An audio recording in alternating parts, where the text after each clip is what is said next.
योग, आयुर्वेद, घरेलू उपचार, स्वदेशी के बारे में थोड़ा सा बता देना, जो अपना सेवा वाला पक्ष है। क्योंकि कोई भी जाएगा बाबा का नाम लेकर के उसे पूछेंगे भैया एक बार कपालभाति करके दिखाओ, तो उसको आना चाहिए ना। अनुलोम विलोम बताओ भैया, हमको थोड़ा समझ में नहीं आता है। भस्त्रिका बताओ, उज्जाई बताओ,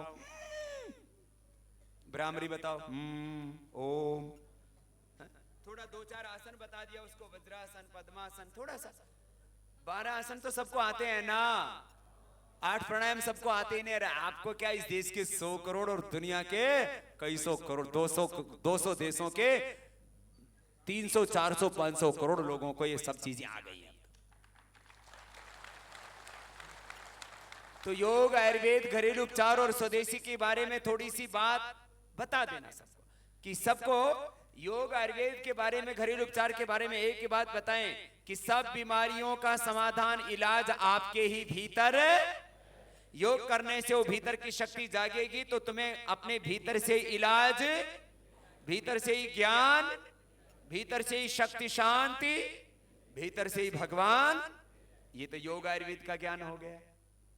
स्वदेशी का ज्ञान, सबसे पूछे बोले भैया देश का पैसा कहाँ रहना चाहिए, अपने आप ही उत्तर देगा। कोई कहेगा विदेश में जाना चाहिए तो क्या बोलेगा, देश का पैसा कहाँ रहना चाहिए। उसको आराम से बताओ, अपने विचारों से उस सहमत नहीं भी है तो थोड़ी देर सुनेगा तो उस व्यक्ति को भी जैसे आपको इस काम में सच्चाई और देश की भलाई नजर आती है, वैसे भी उनको भी इस काम में देश की सच्चाई और भलाई नजर आने लगेगी। सच बेपर्दा हो जाएगा, उनकी आंखें खुल जाएंगी और हर एक की आत्मा सच के साथ खड़ी होती है। जब लोगों को सच पता लगेगा तो हमारे साथ खड़े होंगे, हमारे एक साथ हजारों लाखों करोड़ों हाथ होंगे, तो हम जो चाहेंगे वो देश ही नहीं पूरी दुनिया में हम कर पाएंगे। तो एक ही काम करना है, क्या करना है, सच को बेपर्दा करना है। और जब बेपर्दा होंगे तो बेनकाब होंगे, और जब बेनकाब होंगे तो पूरा देश इनका क्या करेगा, बहिष्कार। पूरा देश क्या करेगा इनका, कोई इनको वोट देगा।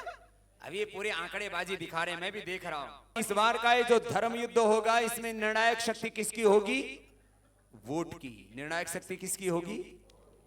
पहले नेता पैदा होते थे पेट से, अब नेता बनेगा वोट से। पहले रावण कंस मरता था धनुष और सुदर्शन से, अब ये बेईमान राक्षस ताड़का पुतना रावण कंस मरेंगे वोटिंग मशीन वाले हैं बटन से। हाँ, तो क्या करना है, अपने कार्यकर्ताओं को 2 बात सिखानी है। एक तो डोर टू डोर कैंपेन करते समय कि हमको ये सत्ता और व्यवस्था परिवर्तन करने से क्या मिलेगा, गैस, डीजल, पेट्रोल आधे दाम पर मिलेगी, है ना, टैक्सेशन सिस्टम ठीक होगा, किसानों को उनकी उपज का पूरा मूल्य मिलेगा, हमको 20 करोड़ लोगों को हम रोजगार देंगे। सारे बात बताना है ना, कि सत्ता व्यवस्था परिवर्तन से आपको, देश को, आपके बच्चों को क्या मिलने वाला है, ये बात बताएंगे। उनको बताएंगे कि तुम्हारे घर में कम से कम 1 से 2 आदमियों को हम रोजगार दिलाएंगे, आप प्रधानमंत्री बनाओ मोदी को, यह हमारी जिम्मेदारी और हम करके दिखाएंगे। जब आप ऐसी गारंटी देंगे तो लोग मोदी को वोट करेंगे कि नहीं, बोलो। लोगों को अपने बच्चों के लिए नौकरी चाहिए कि नहीं, गैस, डीजल, पेट्रोल आधे दाम पर चाहिए कि नहीं, इस टैक्सेशन, टेररिज्म और इकोनॉमिक अनार्की से, आर्थिक अराजकता से मुक्ति चाहिए कि नहीं।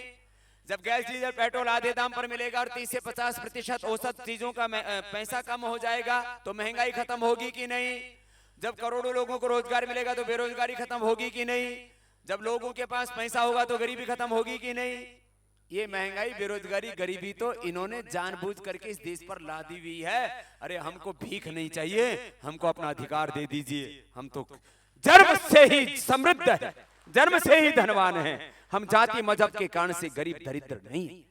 तो बोलो, ये बात अपने कार्यकर्ताओं को सिखाई जा सकती है कि नहीं। अब सुनो, अपने को घर घर जाते समय एक तो ये बताना है कि ये सत्ता और व्यवस्था परिवर्तन क्यों जरूरी है।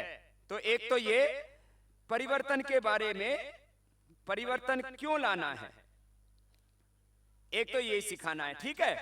फिर आप लिख लो, आपको अपने कार्यकर्ताओं को किन 5-7 बातों की ट्रेनिंग देनी है, और मैं आस्था के माध्यम से भी आह्वान इसलिए कर रहा हूं, आस्था और संस्कार के माध्यम से भी अपने कार्यकर्ता देखेंगे, और वो अपने जिले के कार्यकर्ताओं की अब 28 फरवरी से पहले बैठक लेनी है, और इसमें बैठक में कितने कार्यकर्ताओं को बुलाना है? 500 से 1000 कार्यकर्ताओं को बुला लेना, ठीक है? 500 से 1000 कार्यकर्ताओं की बैठक लेनी है, कब? 28 फरवरी से पहले, और उनको ये 5-7 बातें बतानी है। अगली बात, उनको अपने कार्यकर्ताओं को दुनिया का सबसे बड़ा डेटाबेस तैयार करना है। क्या करना है? दुनिया का सबसे बड़ा डेटाबेस, लिख लो, दुनिया का सबसे बड़ा डेटाबेस और दुनिया का सबसे बड़ा वोट बैंक, ये किसके पास होगा? भारत स्वाभिमान के पास। 500 इकाइयों को एकत्रित करके कह रहे हैं, दुनिया का सबसे बड़ा डेटाबेस और दुनिया का सबसे बड़ा वोट बैंक किसके पास होगा? सारे ये पॉलिटिक्स किसकी हो रही है? वोट बैंक की हो रही है। और किसकी हो रही है? ये वोट बैंक की पॉलिटिक्स है, और इस वोट बैंक की पॉलिटिक्स में सबसे ज्यादा वोट किसके पास होंगे? भारत। कैसे होंगे वो लिखो आगे। एक तो एक वोटर को कहना, भाई हर एक वोटर भारत का भाग्य विधाता है। क्या बोलना? एक वोटर से बोलो, बहुत दिन हो गए जन गण मन अधिनायक भारत भाग्य विधाता जय हो, तेरी जय हो वोटर, तू ही भारत का क्या है? ये जॉर्ज पंचम को भाग्य विधाता बता रहे थे उस समय, लेकिन ये जॉर्ज पंचम अब भारत का भाग्य विधाता नहीं है, वोटर ही भारत का भाग्य विधाता, जन गण मन अधिनायक। हाँ? तो ये सबको बताना है कि हर एक वोटर भारत का क्या है? बोलो,